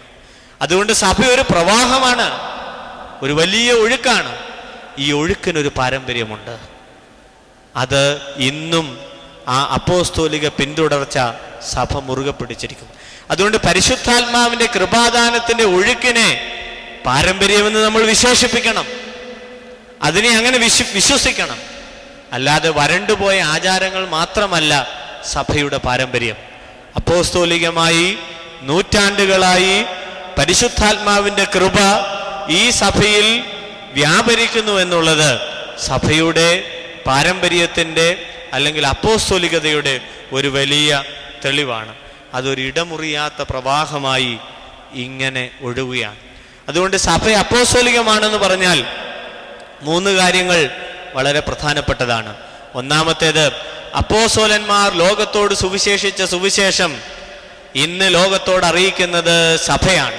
അതുകൊണ്ട് അപ്പോസ്തലന്മാരുടെ ദൗത്യം ഏറ്റെടുത്ത് നിർവഹിക്കുന്നത് സഭയാണ് എന്നുള്ളതിനാൽ സഭ അപ്പോസ്തോലികമാണ്. 2, നിങ്ങൾക്ക് കൽപ്പിച്ചു തന്നതായ പാരമ്പര്യങ്ങളെ വാക്കിനാലോ ഉപദേശങ്ങളാലോ പ്രവൃത്തികളാലോ ഞങ്ങൾ ഏൽപ്പിച്ചു തന്നിട്ടുള്ള പാരമ്പര്യങ്ങളെ മുറുകെ പിടിച്ചുകൊള്ളുവാൻ പൗലോസ് അപ്പോസ്തലൻ തെസ്സലോനിക്കയിലെ സഭയോട് ആവശ്യപ്പെടുന്ന പ്രകാരം പാരമ്പര്യങ്ങൾ, അപ്പോസ്തോലിക പാരമ്പര്യങ്ങൾ സഭയിൽ ഇടമുറിയാതെ പ്രവഹിക്കുന്നതിനാൽ സഭ അപ്പോസ്തോലികമാണ് എന്ന് ഉറപ്പായി പ്രഖ്യാപിക്കുവാൻ നമ്മൾക്ക് സാധിക്കും. അതുകൂടാതെ എഫേസ്യ ലേഖനം 2-ാം അധ്യായത്തിൻ്റെ 20-ാം വാക്യം, യേശു ക്രിസ്തു തന്നെ മൂലക്കല്ലായിരിക്കെ നിങ്ങളെ അപ്പോസ്തലന്മാരും പ്രവാചകന്മാരും എന്ന അടിസ്ഥാനത്തിന്മേൽ പണിതപ്പെട്ടിരിക്കുന്നു. അപ്പോൾ സഭയുടെ അടിസ്ഥാനം ക്രിസ്തുവിന് ശേഷം ക്രിസ്തുവിനോട് ചേർന്ന് നടന്ന അപ്പോസ്തലന്മാരാണ്. ഈ 3 അർത്ഥത്തിൽ സഭ അപ്പോസ്തോലികമാണ് എന്ന് പ്രധാനമായി നമ്മൾ മനസ്സിലാക്കേണ്ടിയിരിക്കുന്നു. അപ്പോൾ സാർവത്രിക സഭയാണ്. അപ്പോസ്തോലികമായ ഒരു പിന്തുടർച്ച അവകാശം, പരിശുദ്ധാത്മാവിൻ്റെ പ്രവാഹം പരിശുദ്ധ സഭയിലുണ്ട് എന്നുള്ളത് നമ്മൾ നിശ്ചയമായി മനസ്സിലാക്കണം. ഈ ഒരു ബോധ്യം സഭാമക്കളിലും ജനങ്ങളിലും പൊതുവെയും ഇന്ന് വളരെ കുറഞ്ഞുകൊണ്ടിരിക്കുന്ന ഒരു കാലഘട്ടത്തിലാണ് നമ്മൾ ജീവിക്കുന്നത്. സഭയെന്ന് പറഞ്ഞാൽ നമ്മൾക്കെല്ലാവർക്കും കൂടെ കൂടി എന്തെങ്കിലുമൊക്കെ ചെയ്യാനോ അല്ലെങ്കിൽ കുറേ ബഹളങ്ങൾ ഉണ്ടാക്കാനോ കുറേ പ്രകടനങ്ങൾ നടത്താനോ ഉള്ളൊരു മേഖലയല്ല സഭ. സഭ കർത്താവിൻ്റെ ശരീരമാണ്. അപ്പോൾ ഈ ശരീരത്തിൻ്റെ അംഗങ്ങൾ എന്നുള്ള നിലയിൽ സഭയ്ക്ക് ചില സവിശേഷതകളുണ്ട്. അതുകൊണ്ടാണ് ഞാൻ പറഞ്ഞത് we are called for Jesus Christ. സഭ കേവലം ഒരു സംഘടനയല്ല, സഭ കേവലം ഒരു ആളുകളുടെ കൂട്ടമല്ല. സഭ വിശുദ്ധമാണ്, സഭ ഏകമാണ്, സഭ കാതോലികമാണ്, സഭ അപ്പോസ്തോലികമാണ്. മറ്റൊരു വിശേഷണം കൂടെ സഭയ്ക്കുണ്ട്. സഭയ്ക്കൊരു മിഷനറി പശ്ചാത്തലമുണ്ട്. ഒരു പക്ഷെങ്കിൽ നമ്മൾ ആ വാക്ക് ആവർത്തിച്ച് ഉച്ചരിക്കുമ്പോൾ പരിശുദ്ധനായ പൗലോസ് അപ്പോസ്തലന്റെ ദർശനങ്ങളെയാണ് കൂടുതലായി അവലംബിക്കുന്നത്. ദൗത്യബോധം എന്നാണ് മിഷനെ കുറിച്ച് പറയുമ്പോൾ നമ്മൾ മനസ്സിലാക്കേണ്ട ഏറ്റവും ആഴമേറിയ അർത്ഥതലം. ദൗത്യബോധം. കാതോലികമായി, അപ്പോസ്തോലികമായി, വിശുദ്ധമായി വിളിച്ചു ചേർക്കപ്പെട്ട സഭയ്ക്ക് ഒരു ദൗത്യബോധമുണ്ടാകണം. അപ്പോസ്തോലിക സഭയുടെ മറ്റൊരു പ്രധാനപ്പെട്ട കാര്യമാണ് ഒരു ദൗത്യബോധം. അപ്പോൾ എന്താണ് ഈ ദൗത്യബോധം? സഭ വർഗീയവും ജാതീയവും രാഷ്ട്രീയവുമായ ഇടുങ്ങിയ താല്പര്യങ്ങൾക്ക് വേണ്ടി നിൽക്കുക എന്നുള്ളതല്ല, മനുഷ്യവർഗത്തെ ഭിന്നിപ്പിക്കുക എന്നുള്ളതല്ല, മറിച്ച് ലോകത്തിൽ നീതിയും സമാധാനവും നടത്തുകയും സ്നേഹവും സന്തോഷവും പ്രചരിപ്പിക്കുകയും ചെയ്യുക എന്നുള്ളതാണ് സഭയുടെ ദൗത്യം. That is the mission of the church. അതാണ് സഭയുടെ ദൗത്യം. ഒരുപക്ഷെങ്കിൽ ഇതിനൊരു അധിനിവേശ സംസ്കാരത്തിൻ്റെ ഒരു ദൃശ്യത കേരളത്തിൻ്റെ ചരിത്രത്തിൽ നമുക്ക് കാണുവാനായിട്ട് സാധിക്കും. നമുക്കറിയാം, ഇവിടെ ഏറ്റവും കൂടുതൽ മിഷനറി പ്രവർത്തനങ്ങൾ കേരളത്തിൻ്റെ മണ്ണിൽ അല്ലെങ്കിൽ ഇന്ത്യയിൽ നടത്തിയിട്ടുള്ളത് കത്തോലിക്ക മിഷണറിമാരാണെന്നുള്ളതിൽ സംശയമൊന്നുമില്ല. പക്ഷേ അവർക്ക് മുന്നിൽ ഒരു കൊടിയുണ്ടായിരുന്നു. ആ ദൗത്യത്തിന് പിന്നിൽ ചില വ്യക്തമായ ലക്ഷ്യങ്ങൾ ഉണ്ടായിരുന്നു. ഇവിടെയുള്ള മുഴുവൻ ജനങ്ങളെയും, ഈ ഇന്ത്യയിലുള്ള മുഴുവൻ വിശ്വാസികളെയും റോമിനോടുള്ള പ്രത്യേക ബന്ധത്തിലാക്കി തീർക്കുക എന്നുള്ളതായ ഒരു പ്രത്യേക അജണ്ട അവർക്കുണ്ടായിരുന്നു. അപ്പോൾ ഒരു കൊടിയുടെ മറവിലോ അല്ലെങ്കിൽ എന്തെങ്കിലും പ്രത്യേകമായ ഗൂഢലക്ഷ്യങ്ങളുടെ പിന്നിലോ അല്ല സഭയുടെ ലക്ഷ്യം. മറിച്ച് ആളുകളെ ഭിന്നിപ്പിക്കുക അല്ലെങ്കിൽ കലഹമുണ്ടാക്കുക എന്നുള്ളതിനേക്കാൾ ഉപരിയായി ലോകത്തിൽ നീതിയും സമാധാനവും സ്നേഹവും നടത്തുക എന്നുള്ളതാണ് സഭയുടെ ലക്ഷ്യം. അതുകൊണ്ടാണ് ആരാധനയിൽ രണ്ട് കാര്യങ്ങൾ ആവർത്തിച്ച് നമ്മൾ ചെയ്യുന്നത്. വിശുദ്ധ കുർബാനയിൽ ഈ ദൗത്യത്തെക്കുറിച്ചുള്ള ഒരു ഓർമ്മ നമ്മൾക്ക് ആരാധനയിൽ ക്രമേണയായി നൽകുന്നുണ്ട്. വിശുദ്ധ കുർബാനയിൽ നിങ്ങൾക്കെല്ലാവർക്കും സമാധാനമുണ്ടാകട്ടെ എന്ന് കാർമ്മികൻ ആശംസിക്കുകയാണ്. That remains the objective of the church. സഭയുടെ ലക്ഷ്യത്തെയാണ് അത് സൂചിപ്പിക്കുന്നത്. ലോകത്തിന് സമാധാനം കൊടുക്കുക എന്നുള്ളതാണ് സഭയുടെ ഏറ്റവും പ്രധാനപ്പെട്ട ലക്ഷ്യം. അതുകൊണ്ടാണ് യേശു ക്രിസ്തു ലോകത്തിലേക്ക് ജനിച്ചപ്പോൾ ആദ്യം ലോകത്തിന് നൽകപ്പെട്ട സുവിശേഷം സമാധാനത്തിൻ്റെതായിരുന്നു. അമ്മയുടെ ഉദരത്തിൽ നിന്ന് ഈ ഭൂമിയിലേക്ക് കർത്താവ് സംജാതം ചെയ്തപ്പോൾ ലോകത്തോട് സുവിശേഷിച്ചത് സമാധാനത്തിൻ്റെ സുവിശേഷമായിരുന്നു.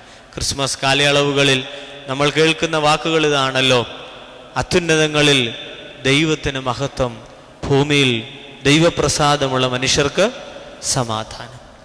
ഇത് വാസ്തവത്തിൽ സഭയുടെ ഒരു ദൗത്യമാണ്. അത്യുന്നതങ്ങളിൽ ദൈവത്തിന് മഹത്വം. സഭ കൂടി വരുന്നത് ദൈവത്തിന് മഹത്വം കൊടുക്കാൻ വേണ്ടിയാണ്. രണ്ടാമത്തെ സഭയുടെ കർമ്മമാണ് സമാധാനം കൊടുക്കുക. അതുകൊണ്ടാണ് കാർമ്മികൻ നിങ്ങൾക്കെല്ലാവർക്കും സമാധാനമുണ്ടാകട്ടെ എന്ന് വീണ്ടും വീണ്ടും ആശംസിക്കുകയും പ്രാർത്ഥിക്കുകയും ചെയ്യുന്നത്. ഇനിയും അവൻ്റെ മനുഷ്യാവതാര നാളുകളിലൊക്കെ ഈ സമാധാനത്തിൻ്റെ നല്ല അംശങ്ങൾ ലോകത്തിന് പകർന്നു കൊടുത്തു. അവൻ മരിച്ചു, അടക്കപ്പെട്ടു. ആദ്യം അമ്മയുടെ ഉദരത്തിൽ നിന്ന് പുറത്തു വന്നപ്പോൾ ലോകത്തോട് സമാധാനം ആശംസിച്ചുവെങ്കിൽ ഭൂമിയുടെ ഉദരത്തിൽ നിന്ന് കർത്താവ് വന്നപ്പോൾ, കല്ലറയ്ക്കുള്ളിൽ നിന്ന് പുറത്തേക്ക് വന്നപ്പോൾ, പുനരുത്ഥാനത്തിന് ശേഷം ആദ്യം ശിഷ്യന്മാരോട് പറയുന്നതും എന്താ? നിങ്ങൾക്ക് സമാധാനം. അതുകൊണ്ട് ലോകത്തോട് സമാധാനം ഉദ്ഘോഷിക്കുക എന്നുള്ളതാണ് സഭയുടെ പ്രധാനപ്പെട്ട ദൗത്യം, അല്ലെങ്കിൽ ബോധം, അല്ലെങ്കിൽ ലക്ഷ്യം എന്നുള്ളത് പ്രധാനമായി നമ്മൾ മനസ്സിലാക്കേണ്ടതാണ്. മലങ്കര സഭയെ പോലെ 12 അപ്പോസ്തലന്മാരിൽ ചിലർ നേരിട്ട് സ്ഥാപിച്ച ഏതാനും സഭകൾ ഇന്ന് ലോകത്തിലുണ്ട്. മലങ്കര സഭയുടെ സ്ഥാപകൻ തോമാസ് ശ്ലീഹായാണ്. അതുപോലെ മറ്റ് അപ്പോസ്തലന്മാർ സ്ഥാപിച്ച സഭകളും ഇന്ന് ഈ ലോകത്തിലുണ്ട്. ഇവയെ നമ്മൾ അപ്പോസ്തോലിക സഭകൾ എന്ന് വിശേഷിപ്പിക്കാറുണ്ട്. കാരണം അപ്പോസ്തലന്മാരുടെ പിന്തുടർച്ച അവകാശം ഈ സഭകൾക്കും അവകാശപ്പെടാവുന്നതാണ്. എന്നാൽ ഒരു സഭയെ അപ്പോസ്തോലികമെന്ന് വിളിക്കപ്പെടുവാൻ അത് അപ്പോസ്തലനാൽ സ്ഥാപിക്കപ്പെടണമെന്ന് നിർബന്ധമില്ല. അപ്പോസ്തല ശിഷ്യന്മാരിലോ അവരുടെ പിൻഗാമികളോ സ്ഥാപിച്ചിട്ടുള്ള പുരാതന സഭകളിലെ മുകളിൽ പറഞ്ഞ അപ്പോസ്തോലിക പാരമ്പര്യത്തിൻ്റെ ഉൾക്കണ്ണികളിൽ അവരെയും ഉൾപ്പെടുത്താവുന്നതാണ്. അതുകൊണ്ട് അപ്പോസ്തോലിക പാരമ്പര്യം എന്ന് പറഞ്ഞാൽ അപ്പോസ്തോലന്മാർ സ്ഥാപിക്കണം, അല്ലെങ്കിൽ അപ്പോസ്തോലിക പിതാക്കന്മാർ, അപ്പോസ്തോലന്മാരിൽ നിന്ന് വിശ്വാസം നേരിട്ട് പഠിച്ചിട്ടുള്ളതായ അപ്പോസ്തോലിക പിതാക്കന്മാരാലോ സ്ഥാപിക്കപ്പെട്ട സഭകൾക്ക് മാത്രമേ അപ്പോസ്തോലിക സഭ എന്നുള്ള വിശേഷണം അവകാശപ്പെടുവാനായി സാധ്യതയ്ക്കുകയുള്ളൂ എന്നുള്ള കാര്യം നമ്മൾ മനസ്സിലാക്കണം. അതുകൊണ്ട് വാട്ട് ഈസ് ചർച്ച്, സഭ എന്താണ് എന്ന് ആരെങ്കിലും നമ്മളോട് ചോദിച്ചു കഴിഞ്ഞാൽ സഭ ഇന്നതാണ് എന്ന് പറയുവാൻ നമ്മൾക്ക് സഭാപിതാക്കന്മാർ നൽകിയിരിക്കുന്ന ഒരു ഡെഫിനിഷനാണ് ദ ക്രീഡ്, വിശ്വാസ പ്രമാണത്തിൻ്റെ 3-ാമത്തെ ഖണ്ഡികയിലെ അവസാനത്തെ വരികൾ. കാതോലികവും ശ്ലൈഹികവും അപ്പോസ്തോലികവുമായ ഏക വിശുദ്ധ സഭയിൽ ഞങ്ങൾ വിശ്വസിക്കുന്നു. സഭയുടെ കാതോലികത അല്ലെങ്കിൽ യൂണിവേഴ്സാലിറ്റി എന്നുള്ളത് എന്താണെന്ന് നമ്മൾ മനസ്സിലാക്കി. സഭയുടെ അപ്പോസ്തോലികത എന്താണെന്നുള്ളത് നമ്മൾ മനസ്സിലാക്കി. സഭയുടെ വിശുദ്ധി എന്താണെന്നുള്ളത് നമ്മൾ മനസ്സിലാക്കി. അടുത്തത് സഭയുടെ ഏകതയാണ്, the unity of the church. അത് കർത്താവിൻ്റെ ശരീരരക്തങ്ങളിലുള്ള സംബന്ധത്തിൽ സഭ ഏകമാണ്. ഒരു കുടുംബത്തിൽ നമുക്കറിയാം ഒന്നിൽ കൂടുതൽ അംഗങ്ങളുണ്ട്, പക്ഷെ ആ കുടുംബത്തെ ഒറ്റ യൂണിറ്റായിട്ടാണ് കാണുന്നത്. ആ കുടുംബത്തിന് പല ശാഖകളുണ്ട്, പല തായ് വഴികളുണ്ട്. പക്ഷെങ്കിൽ കുടുംബ സംഗമം കൂടുമ്പോൾ എല്ലാം ഒറ്റക്കെട്ടായിട്ടാണ് കാണുന്നത്. വാസ്തവത്തിൽ ഈ ലോകം ഒരു കുടുംബമാണ്. കാരണം മനുഷ്യൻ എന്ന പൊതു വംശീയത എടുക്കുമ്പോൾ സകല മനുഷ്യരും ഉൾപ്പെടുന്ന മനുഷ്യവർഗം എന്നത് ഒരു വലിയ കുടുംബമാണ്. അവിടെയാണ് അതിൻ്റെ സിംഗിൾനെസ്, ഒരു വൺനെസ് കാണുന്നത്, ഒരു ഏകത. അമേരിക്കക്കാരനായാലും ജപ്പാൻകാരനായാലും മറ്റ് ഭൂഭാഗത്തിൽപ്പെട്ട ആളായിരുന്നാലും രാജ്യക്കാരനായിരുന്നാലും അവരെല്ലാവരും മനുഷ്യരാണ് എന്നുള്ള അടിസ്ഥാനപരമായ ചിന്ത, മനുഷ്യനാണെന്നുള്ള ഒരു ഏകത നമ്മളെ ഒന്നിപ്പിച്ച് നിർത്തുകയാണ്. ഇന്നുള്ളതുപോലെ സഭയുടെ ഏകത്വം എന്ന് പറയുന്നത് യേശു ക്രിസ്തുവിൻ്റെ ശരീരത്തോട് നമ്മൾ ബന്ധപ്പെട്ടിരിക്കുന്നു എന്നുള്ളതായ ഒരു ഏകത്വമാണ്. കാതോലികവും ശ്ലൈഹികവുമായ ഏക വിശുദ്ധ സഭയിലാണ്. കർത്താവിൻ്റെ ശരീരത്തിന് ഒരു ഡ്യുവൽ നേച്ചറില്ല, ഒരു ഏകത മാത്രമേ ഉള്ളൂ. അവൻ്റെ ശരീരത്തിന് ഒരു ഒറ്റ സ്വഭാവത്തിൻ്റെ പ്രകൃതിയിലാണ് നമ്മൾ അതിനെ കാണുന്നത്. അല്ലെങ്കിൽ ഒരു ഡ്യുവൽ നേച്ചർ കർത്താവിൻ്റെ ശരീരത്തിനോ സഭയ്ക്കോ ഇല്ല. സഭയ്ക്കൊരു ഏകതയാണ്.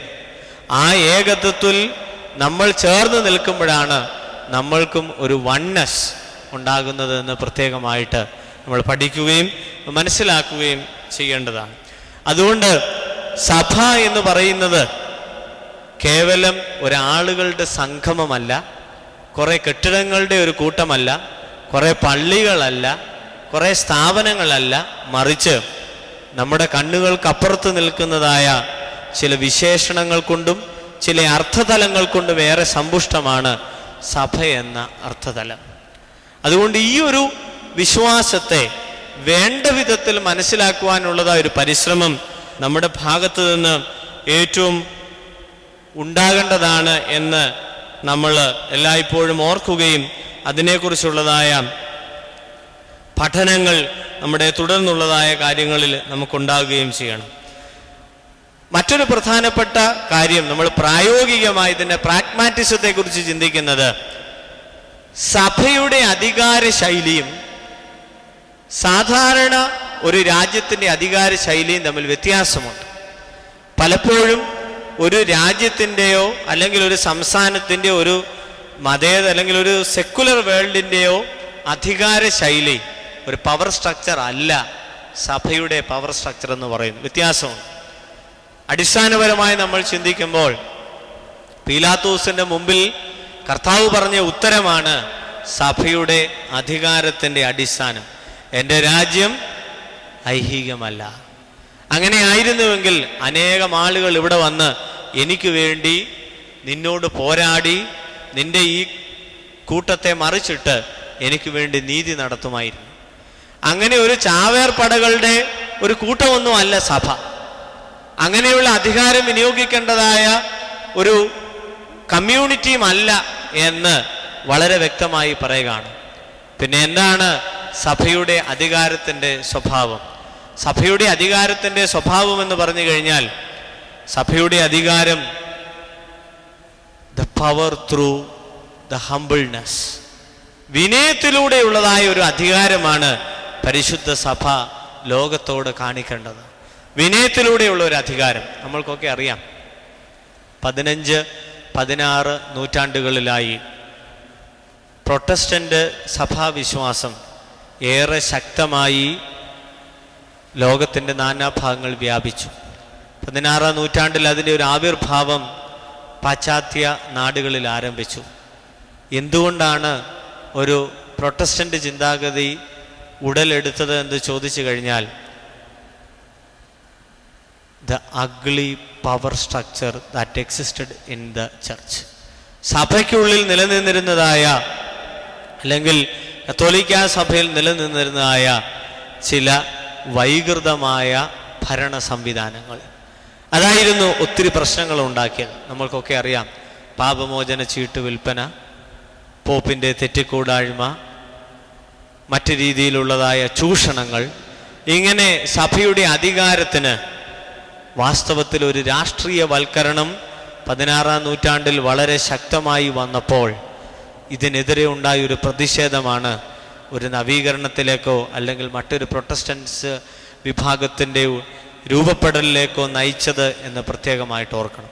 അതുകൊണ്ട് സഭയുടെ അധികാരം എപ്പോഴും നിലനിൽക്കുന്നത് സഭയുടെ വിനയത്തിലാണ്. അതുകൊണ്ട് നമ്മൾക്ക് മറ്റുള്ളവരുടെ മേൽ നമ്മളുടെ അധികാരം നമ്മൾ എക്സർസൈസ് ചെയ്യേണ്ടത് വിനയത്തിൻ്റെയും താഴ്മയുടെയും ഭാഷയിലാണ്. അതുകൊണ്ടാണ് ഏറ്റവും പ്രധാനമായി 12 ശ്ലീഹന്മാർ ഒന്നിച്ചിരുന്നപ്പോൾ കർത്താവ് അവരുടെ കാല് കഴുകിയത്. That is the ideal power structure for a good ecclesial community. ഒരു നല്ല സഭാസമൂഹത്തിനുള്ള ഒരു ഉത്തമ മാതൃകയാണ്, ഒരു ഗുണപാഠമാകാം കർത്താവ് ശിഷ്യന്മാരുടെ കാൽ കഴുകിയത്. അതുകൊണ്ട് സാധാരണഗതിയിൽ 16-ാം നൂറ്റാണ്ടിൽ ഉണ്ടായതായ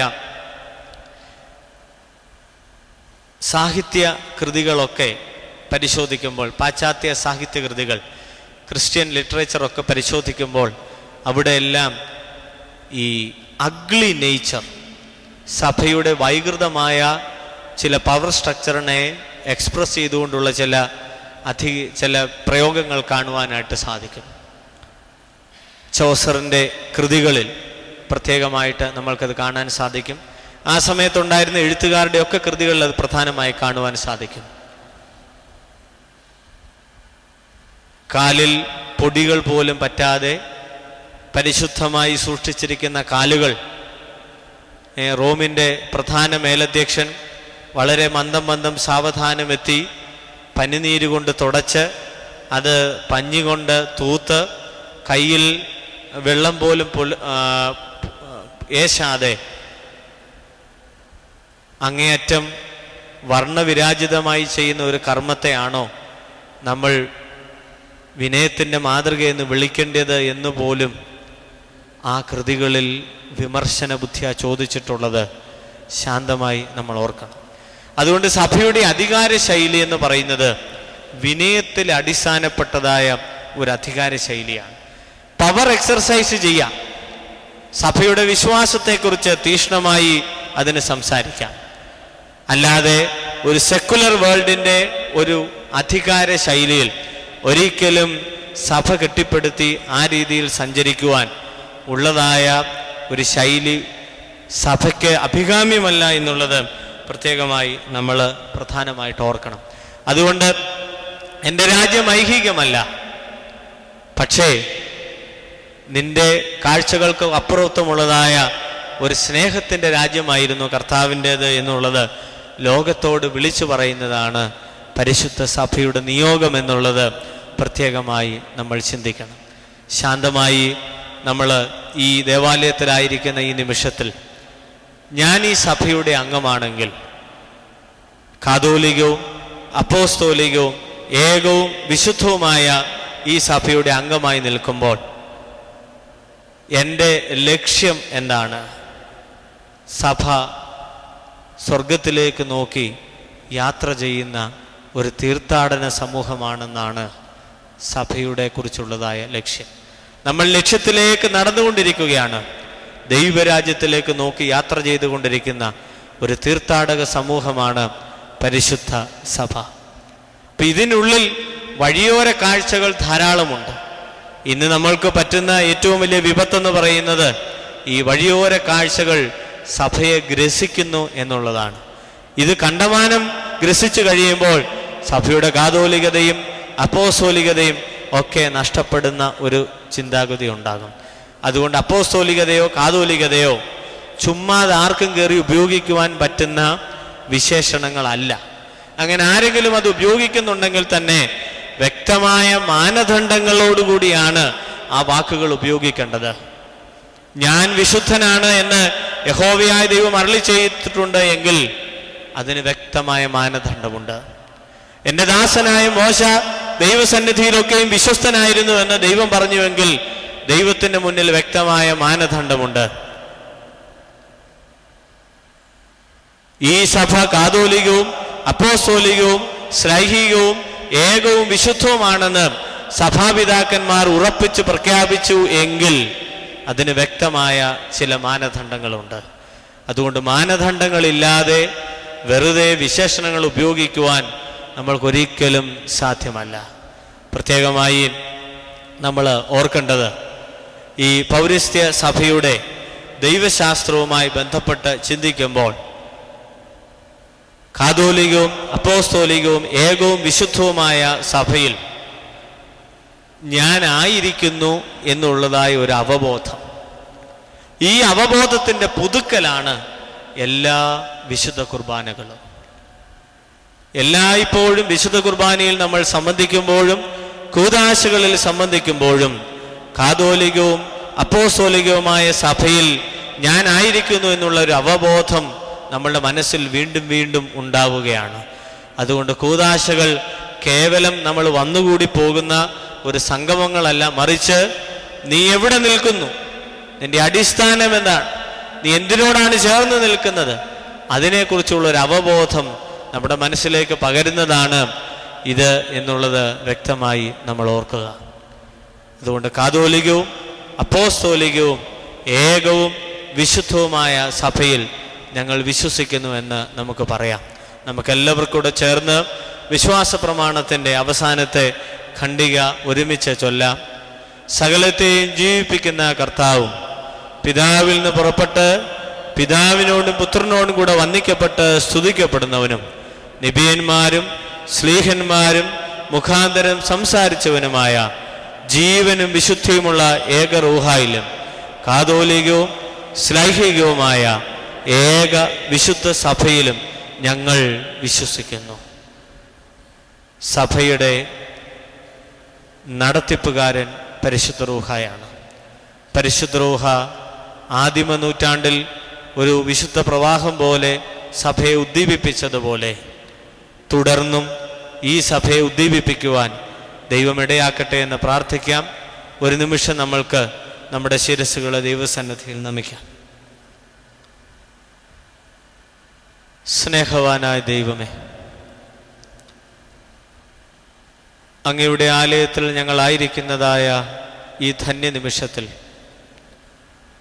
അങ്ങയുടെ സ്വന്തം രക്തത്താൽ വിലയ്ക്ക് വാങ്ങിയിരിക്കുന്ന പരിശുദ്ധ സഭയെക്കുറിച്ച് അങ്ങേക്ക് അനുകമ്പ തോന്നണമേ.